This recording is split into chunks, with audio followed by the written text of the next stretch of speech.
Hello my friends farmers, that's me, Robbie from AccentRenchu.com, your one-stop place if you're anything serious about your English accent and pronunciation improvement. And currently I'm on a mission to learn 50 new American English phrases and add them onto my active vocabulary, which means I've got to be able to use all that vocabulary, phraseology into my real-life conversations. But obviously I'm not going to bring in the camera into work and start filming my conversations with other people for the simple reason that I can't do that. You know, as you can imagine, there are even legal implications if I brought a camera with me to work. My boss wouldn't be happy, to say the least. So I've just got to do with these videos where I'm just speaking with myself. And essentially, I'm speaking with my audience, which consists of people just like you. Anyway, let's stop beating around the bush and let's get down to the business. And today's phrase is spell trouble. And spell trouble means that this or that particular thing, whatever you're looking at, is going to cause trouble for something in the future, you know, down the line. And typically that would be used in a simple phrase such as, it spells trouble. So you're basically looking at something, you're observing some process happening, and then you're making the simple conclusion. You're basically drawing the conclusion by saying, this spells trouble, which means that trouble is going to ensue, which in turn means that trouble is going to follow, you know. So basically, it spells trouble, can be used whenever you feel that something is going to go wrong. And let me think of some examples. This year, the spring is uncharacteristically cold. It's very cold, and even today, last night, it was almost freezing. You know, the temperatures dropped down to almost zero. It was +1. And actually, in the morning while walking my dog, I noticed a patch of frosty grass, which signifies very cold temperatures. And it mightn't be a big deal for me personally, but it's very difficult for farmers because they would have expected the grass growth and crops growth to kick in much earlier, you know. And all in all, you could say that this cold weather spells trouble for farmers nationwide, and not just nationwide. Here in Ireland, I live in Ireland myself, right, but in pretty much the whole Western Europe. You know what's happening in Spain currently? They're getting snow. They're getting a very, very thick layer of snow in Spain in late April. It's almost May, for God's sakes. What's going on with this planet?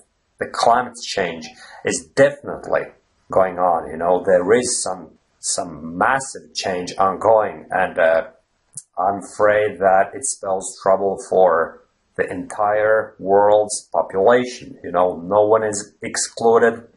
Nobody can say that I don't really care. The conditions where I live are quite normal, and I'm okay with whatever the global change brings about within the next decade or so. I don't care. You can't really say that because, say for instance, farmers are going through a rough patch, which means it's another American English expression, right? It means that they're experiencing harsh times. They find it very hard to keep their business going, get new crops growing, you know, and will definitely increase the food price worldwide. And basically, you'll have to pay more money for food when you're doing your weekly grocery shopping. And it's just a very simple example, you know, but the consequences of climate change are actually very difficult to grasp because we can't actually imagine how far-reaching those consequences could be. So I think that it goes without saying that the whole climate change spells trouble for all people worldwide, no matter where you live, no matter what your national background might be, we all have to be aware of the ongoing climate change. And that's about it, my friends. This is how you use the phrase spells trouble. Basically, if something is going to most likely cause very bad consequences down the line, you can say that it spells trouble. Or you can just use this particular expression, spells trouble, in its simplest form by saying it spells trouble, which means that trouble is most likely to follow.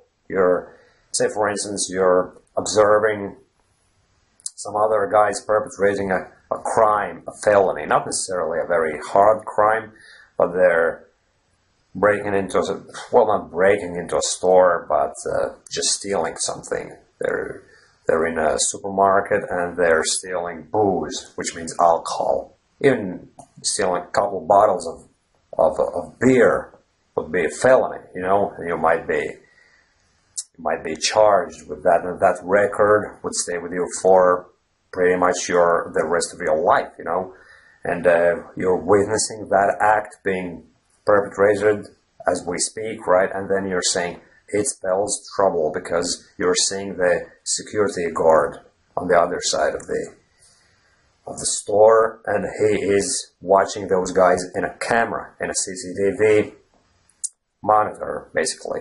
And then you're making a simple connection, and then you're saying it spells trouble. I'm out of here, which means I'm disappearing. I don't want to be involved. And that's about it, my friends.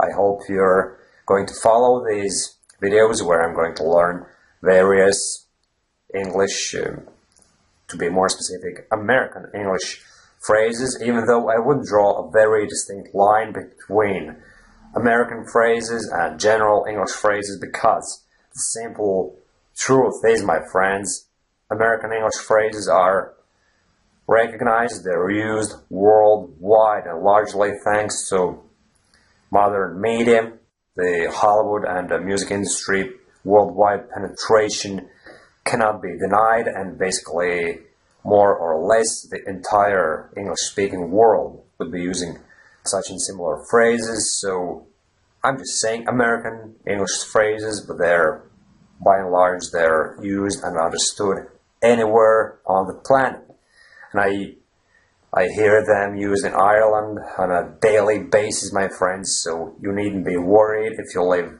in the UK or Australia. In any of those countries, these phrases would be understood anyway, So thanks for watching, and see you soon again. To be more specific, see you tomorrow, because I'm going to learn 50 phrases within the next 25 days. And my morning video goes on my easyidioms.com, and my evening video goes on my accentranger.com blog.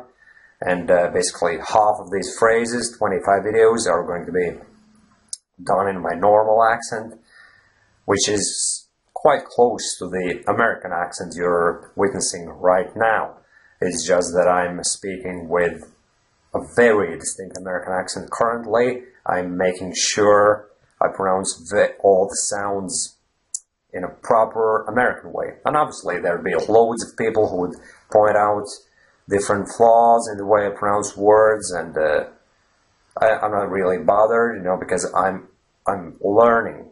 My whole life is a lifelong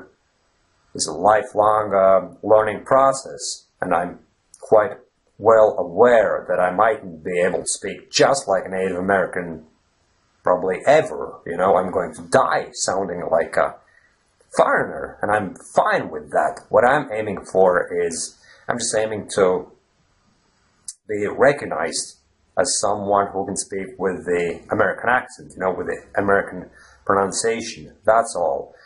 And yeah, see you soon. See you tomorrow. Thanks for watching. Bye-bye. Take care.